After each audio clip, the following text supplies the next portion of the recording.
Saint Tukroji Maharaj was a modern saint who was dedicated towards social welfare.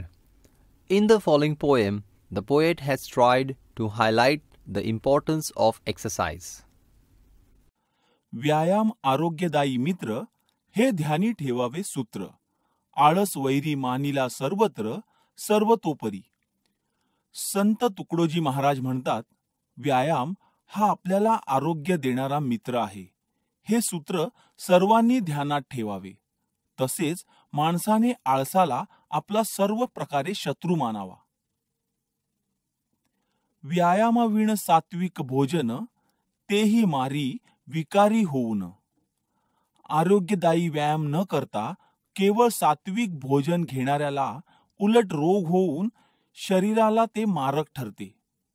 व्यायामे होय अग्निदीपन अन्नपचन सहजची. व्यायामामुळे ऊर्जारूपी अग्नीचे दीपन होऊन सहज अन्नपचन होते.